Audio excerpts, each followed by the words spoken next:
எந்த செயல் செய்தாலும் காரண காரியம் இல்லாமல் இங்கே நடக்கவே நடக்காது. ஜோதிடமும் காரணகர்த்தாவாக இருக்குமான்னா கண்டிப்பாக கிரகங்களோ இல்லை நட்சத்திரங்களோ இல்லை தசாபுத்திகளோ அச்சய இலக்கணமோ காரணமாக இருக்குது. சார் நான் குலதெய்வம் கோயிலுக்கு நான் போயிட்டே இருந்தேன் சார், 10 வருஷம் 20 வருஷம் 30 வருஷம் போயிட்டு இருந்தேன் சார், இப்போ போக முடியல அப்படின்னு ஒரு கேள்வி இருக்குது அப்படின்னா, ஜோதிடத்தின் பரிணாம வளர்ச்சி ALP ஜோதிடம். இதை படிங்க, உங்க வாழ்க்கை உங்க கையில.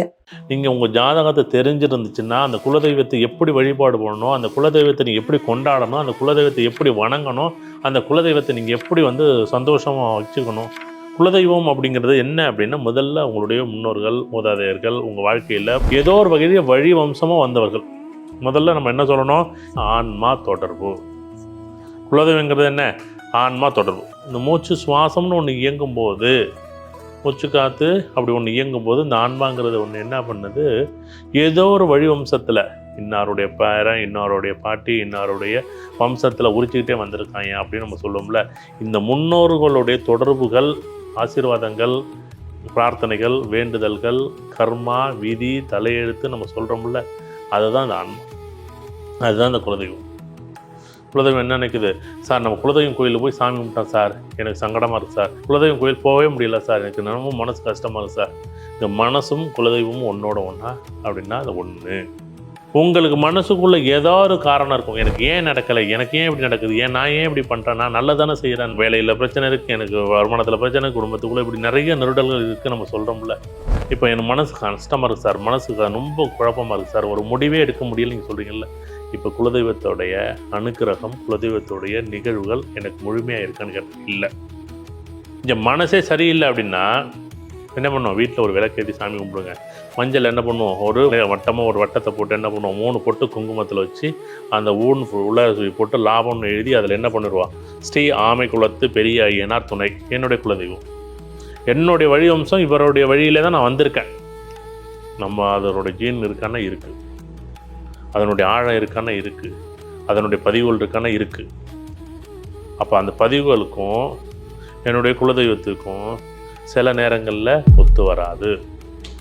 150 பேர் என்ன கேட்பாங்கன்னா, சார் குலதெய்வம் கோயிலுக்கு போயிட்டு வந்தோம் சார், எனக்கு வேலை போயிட்டு சார்மா, வீட்டில் பிரச்சனை வந்துட்டு சார்மா. மேஷ லக்கணம்னு உதாரணத்துக்கும், இந்த மேஷ லக்கணம் 10 வருஷம் இயங்கும். சூரியனோ சனிபானோ சேர்ந்துருந்துச்சுன்னா அபசுகுணங்களாக எப்படி உங்களுடைய செயல்கள் எப்படி இருக்கும், அபசுகுணங்களாக மாற்றும். வெள்ளிக்கிழமை நைட்டு கிளம்பி சனிக்கிழமை போய் இருந்துட்டு ஞாயிற்றுக்கிழமை குலதெய்வம் கோயில் சாமி கும்பிட்டு வரேன்னு கிளம்புனீங்கன்னா, இந்த சூரியனோ சனியோ சேர்க்கை இருந்து மேஷலக்கணம் போனிச்சுன்னா நீங்கள் வர்றதுக்குள்ளே வண்டி தேவையில்லாத பிரச்சனை வரும். வீட்டுக்குள்ளே மன கஷ்டம்னு போட்டு பாடாப்படுது, இல்லை வேலையை விட்டு தூக்கி விட்ருவாங்க, ப்ரொமோஷன் தடையாகிடும். கடவுள் நல்லது தான் செய்யும், ஆனால் நீங்கள் செய்த தீவினைகள் இருக்கல், நீங்கள் செய்த கர்ம வினைகள் இருக்கல், நீங்கள் செய்த வினைகளை என்ன பண்ணோம், அடிக்கிற அடியை ஓங்கி அடிக்காமல் என்ன தாங்கி அடிக்கிற மாரி தான் இந்த குலதெய்வம் காப்பாற்றும். சார் அப்போ நான் குலதெய்வத்தை கும்பிடவே வேண்டாமா அப்படின்னு கேட்டிங்கன்னா, ஆமாம் கும்பிட வேண்டாம், ஆனால் இதுக்காக பிளான் பண்ணிவிட்டு இங்கே போய் கும்பிடாதீங்க. ஊரில் ஒரு கல்யாண விசேஷம் வச்சுருப்பாங்க, அங்கே உங்கள் குலதெய்வம் கோயிலுக்கு அங்கே போய் சாமி கும்பிடுங்க. நீங்கள் மேஷ லக்கணத்துக்குள்ள 12 லக்கணத்துக்கு இது இருக்குது, ஏதோ மேஷ லக்கணத்துக்கு மட்டும் கிடையாது. கடக லக்கணம் சார், செவ்வாயும் புதன் சேர்ந்துருக்கு சார், எனக்கு செவ்வாயும் புதனும் சேர்ந்துருந்துச்சுன்னா இந்த 10 வருஷ காலம் இந்த குலதெய்வத்தை என்ன கொண்டாட முடியாது. அப்படின்னா கும்பிடவே வேண்டாமா சார், வேண்டாம். அப்போ உங்கள் வீட்டில் பேர் எழுதி, உங்கள் சாமி பேர் எழுதி, இல்லை குலதெய்வம் சாமி போட்டால் வச்சு என்ன பண்ணணும், உங்களுக்கு வழிபாடு பண்ணுங்க. இதுக்காக நீங்கள் போய் என்ன பண்ணுறீங்க, இங்கேருந்து ஒரு 100 கிலோமீட்டர் 200 கிலோமீட்டர் வந்துட்டு போனால் என்ன பண்ணுவோம், கோவிலில் சாமி கும்பிட முடியாது. அப்படியே சாமியை கும்பிட்டாலும் அப்போ தான் ஒரு ஃபோன் வரும், ஃபோன் எடுத்து போய் சண்டை போட்டுக்கிட்டு இருப்பீங்க. இந்த ஆன்மான்னு சொன்னோம்ல, ஆன்மாங்கிறது காற்றுங்கிறது ஒரு இடத்துல நடந்தால் இருக்குமா, இருக்காதுல்ல. கடவுள் எங்கும் நிறைந்திருக்கிறார். நீங்கள் குலதெய்வத்தை எங்கேருந்து வேணாலும் சாமி கும்பிடலாம்.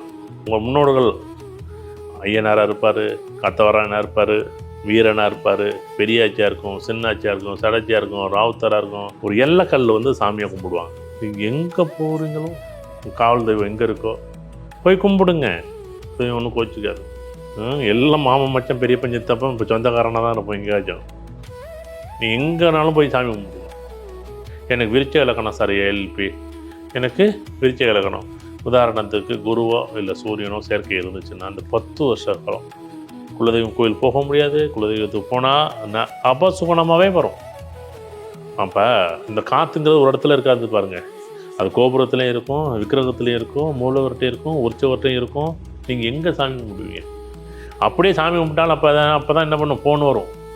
அப்போ தான் கண்ணை மூடி பிரார்த்தனை பண்ணி, சாமியே கடவுளே என்னை காப்பாற்று அப்படின்னு நம்ம என்ன பண்ணுவோம், கையெடுத்து கும்பிடுவோம். என்ன நடக்கும்? அப்போ தான் ஒருத்தர் அங்கேயிருந்து வந்து தள்ளுவார். கோயிலுக்கு போகணும்னு நினச்சிங்கன்னா, கோயிலில் என்றைக்கு உங்களுக்கு கூட்டம் இல்லைன்னு தெரியுதோ அன்னைக்கு கோயில் போங்க. அந்த காலத்தில் மரங்கள் தான், கல் தான் வழிபாடு. ஒரு மரத்துக்கிட்ட பிரார்த்தனை சொல்லுங்கள், காற்றுக்கிட்ட சொல்லுங்கள், பஞ்சபூதத்திட்ட சொல்லுங்கள், நீர்கிட்ட சொல்லுங்கள், நெருப்புக்கிட்ட சொல்லுங்கள், ஆகாயத்தில் சொல்லுங்கள். சார் எனக்கு குலதெய்வம் தெரியலை சார், நிறைய பேர் சொல்லுவாங்க. சார் குலதெய்வம் கோயிலுக்கே போக முடியாதம்மாங்க. எல்லாரும் காலையில் ஒரு அரை மணி நேரம், மாலையில் ஒரு அரை மணி நேரம், அட்லீஸ்ட் காலையில் ஒரு அரை மணி நேரம், 4:30 மணிலேருந்து 5:30 மணி வரைக்கும், இல்லை 4:30லேருந்து 5 மணி வரைக்கும், 5லேருந்து 5:30 மணி வரைக்கும் ஒரு அரை மணி நேரம் எடுத்து இந்த மூச்சு காற்றை அப்படியே உள்ளே எடுங்க. அப்படியே மெதுவாக எடுத்து அப்படியே உள்ளார வந்து மூச்சு காற்றை வெளியில் விடும்போது நன்றி சொல்லுங்கள். அந்த குலதெய்வத்துக்கு நன்றி. நீங்கள் நன்றி சொல்லி பாருங்கள், அந்த குலதெய்வம் உங்கள் வீட்டுக்கு வருமானம் வரும். குலதெய்வம் உங்களை தேடி வருமானம் வரும். நீங்கள் குலதெய்வத்தை தேடி போகவே வேண்டாம். நேரம் சரியில்லை, குலதெய்வத்தை வீட்டிலேயே கும்பிடுங்க, பக்கத்துலேயே கும்பிடுங்க. பக்கத்துலேயே ஒரு ஐயனார் கோயில் இருக்குது, அதுவும் ஐயனார் கோயில் தான். அந்த ஐயனார் கும்பிடுங்க. எனக்கு கும்ப இலக்கணம் சார், புதனோ செவ்வாயோ சம்மந்தப்பட்டுச்சுன்னா, எப்படி புதனும் செவ்வாயும் கிரக சேர்க்கை இருந்துச்சுன்னா, அது லக்கணத்துலேயே 7ஆம் வீட்டில் இருந்துச்சுன்னா, நீங்கள் குலதெய்வம் கோயிலுக்கு போகவே முடியாது. போனீங்கன்னா அங்கே சண்டை தான், வம்பு தான். கரிபூசைன்னு சொல்லுவாங்க.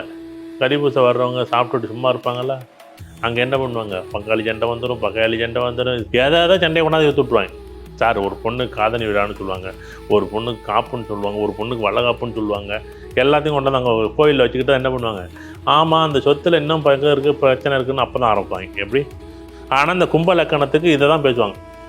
செவ்வாயோ புதனோ சம்மந்தப்பட்டுச்சுன்னா என்ன பண்ணும், வெறும் நல சண்டை தான் வரும், பங்காளி சண்டை தான் வரும், பகையாளி சண்டை தான் வரும். ஆடை என்னையா நீ கோயிலில் வச்சு பேசுகிறதா?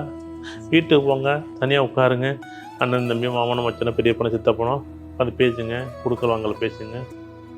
இந்த கிரக சேர்க்கைகள் இருந்துச்சுன்னா இந்த குலதெய்வத்தை ஒரு நிம்மதியாகவே கும்பிட முடியும். அதை விட்டு இந்த நிகழ்வுகளை நீங்கள் அதுக்கு தான் ஜோதிடத்தை தெரிஞ்சிங்கன்னு சொல்கிறதுக்கு காரணமே, சார் நான் குலதெய்வத்தை அப்பையிலேருந்து கும்பிட்டேன் சார், இப்போ தான் இருக்க முடியல, ஏன் போக முடியலன்னு கணக்கு எடுத்து பாருங்கள்.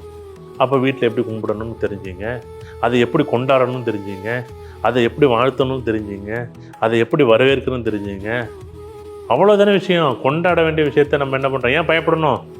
நம்ம தாத்தா பார்த்து ஏன் பயப்படணும்? ஏன் என் தாத்தாவோட தாத்தா பார்த்து ஏன் பயப்படணும்? என் கொள்ளு தாத்தா பார்த்து நான் பயப்படணும்? அதுதான் என் குலதெய்வம். உங்கள் குலதெய்வம் உங்களுக்கு கொள்ளு தாத்தா பேர் தெரிஞ்சாலே, உங்கள் தாத்தா பேர் தெரிஞ்சாலே அதுதான் உங்களுக்கு குலதெய்வம். அந்த ஃபோட்டோ எடுத்து வச்சுங்க. அதுக்கு இப்போ என்னன்னா, அந்த ஃபோட்டோலாம் வீட்டிலே இருக்கக்கூடாதுங்கிறான். ஏய் உங்கள் தாத்தா இல்லாமல் எங்கே எழுந்துட வந்தா நீ? தாத்தா பேரே தெரியலை, கேட்டால் என்ன பேரா அப்படி, என்ன பேர், தாத்தா பேர் தெரியல, ஆத்தா பேர் தெரியல. இன்றைக்கி அந்த காலத்தில் 10 தலைமுறைக்கு ஃபோட்டோ வச்சுருப்பாங்க வீட்டில். எப்படி? இந்த நாட்டுக்கோட்டை செட்டியார் வீட்டில் போய் பார்த்தீங்கன்னா 7 தலைமுறைக்கு ஃபோட்டோ வச்சுருப்பாங்க வரிசையாக.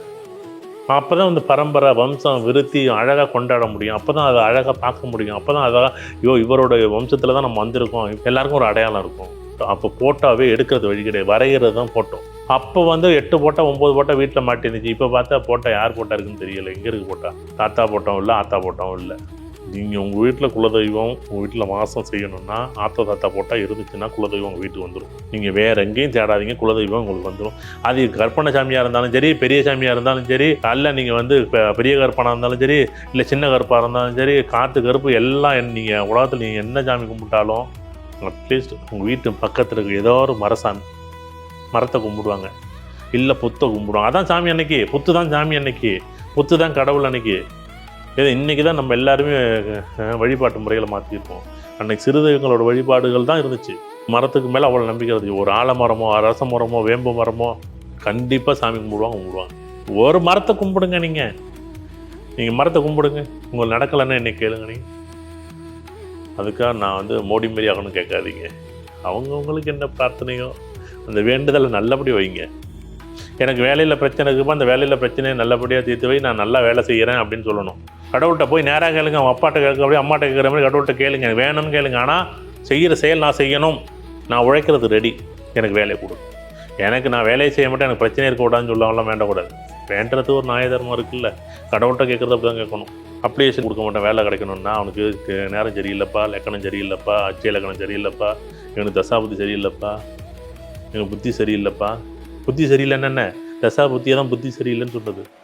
புத்தினா என்ன? எண்ணங்களுடைய வெளிப்பாடு. அதற்கு தயவு செய்து குலதெய்வத்தை கொண்டாடுங்க. குலதெய்வத்தை கொண்டாட முடியலைன்னா, உங்கள் மனசே சரியில்லைன்னா, வீட்டில் நிம்மதியாக உங்கள் தாத்தா பேர், ஆத்தா பேர், அப்பா பேர், அம்மா பேர், உங்களுடைய முன்னோர்கள் பேரை எழுதுங்க. ஸ்ரீராம ஜெயம் எப்படி எழுதுகிறோம்ளோ தாத்தா பேர் எழுதுங்க, ஆத்தா பேர் எழுதுங்க. உங்களுக்கு பிடிச்ச பேரை எழுதுங்க, கடவுள் பேரை. உங்களுக்கு எந்த தெய்வம் பிடிக்குமோ அந்த தெய்வத்தை எழுதுங்க. உங்கள் வீட்டில் ஆத்தா போட்டா தாத்தா போட்டா இருந்துச்சுன்னா உங்களுக்கு குலதெய்வத்தோட அனுகிரகம் எப்போதும் உண்டு. ரொம்ப சந்தோஷம். நன்றி, வணக்கம். ஜோதிடத்தின் பரிணாம வளர்ச்சி ALP ஜோதிடம். இதை படிங்க, உங்க வாழ்க்கை உங்க கையில.